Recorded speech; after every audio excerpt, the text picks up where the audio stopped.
Okay, let's give you guys some more practice. So here's sketch this graph here. Okay, so start out by sketching your graph here. So when well, visualize this as this. You've got one. So when x is big, it wants to do this block here. When x is small, it wants to do this straight line here. So your eye should zoom into the intercept, which will be +4, and it wants to have a gradient of -15. So -15 is quite steep, something like this. And when it's big, it wants to do a cubic, so a positive cubic. So when it's big, it wants to do something like this. So it's like this, but only valid when it's big. So around here somewhere. Okay, it wants to do a positive quadratic, a positive cubic. So it will look something like that when it's big. So when it's big, it wants to do something like this. When it's small, it wants to do this block here, meaning this straight line here. So now we've got to guess. We've got to join up the two guess. So your guess could be something like this. Okay. So your graph will look something like this. Let me remove this. And then on this on the right hand side, it could hover above the x-axis, or it could go over like this. So for the time being, let's guess that. So it could just be like this, or it could go over. So for the time being, let's say it goes over. Okay, so our guess is going to be something like this. Okay, so your job here is to find out the coordinates here and here. Okay, I want to know the precise coordinates here and here. So press pause and have a go. Okay, so to do this here, you want to know you know that at this point here the gradient will be 0. You know at this point here the gradient will be 0. So differentiate this whole thing here. So when you differentiate this, it will then give you this. It will then give you this. Hang on. So when you differentiate that, hang on, bear with me. So when you differentiate this, it will give you this. Hang on. It will give you this.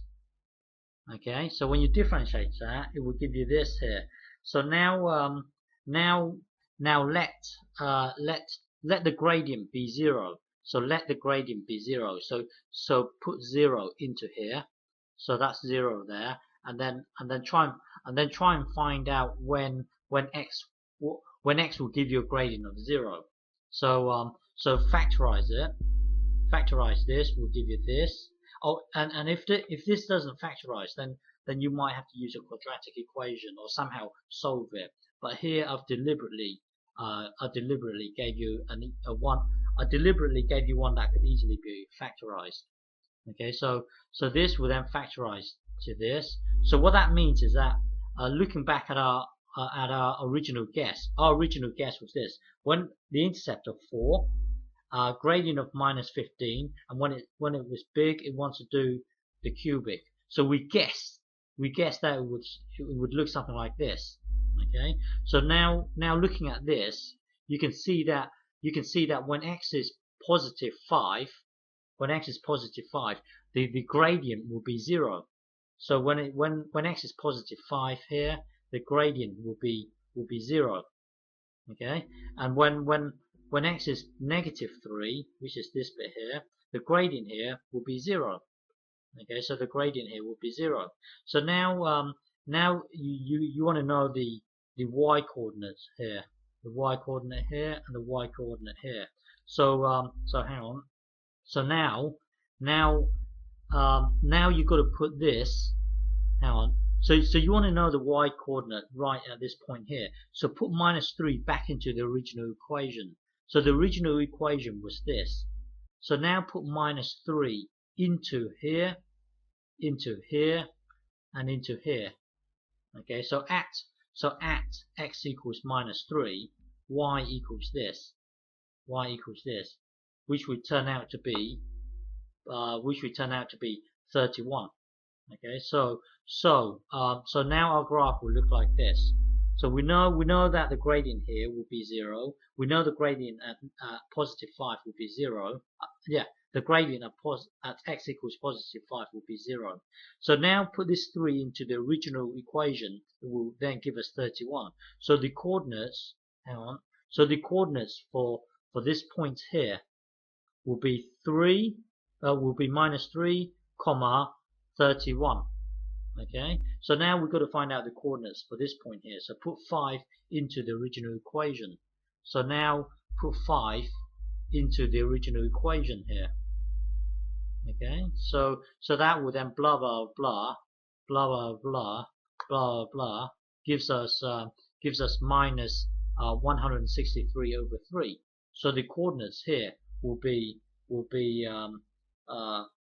minus 163 over 3. So because this here is a negative number, we know that the curve here goes over the x-axis. If this here were a positive number, then your curve will look something like this. Okay, but it happens to be a negative, so it goes over the x-axis. So overall, your graph will look like this. And when you're sketching graphs, don't worry about scale, because if you look at our scale, from here to here is 3, and then from here to here, well, don't worry about scale too much. Yeah, well, when you're sketching graphs, don't worry about scale. The important thing is the vital points here. Okay. So if you get a graph plot, and plot it, it will then give you this graph here. Okay.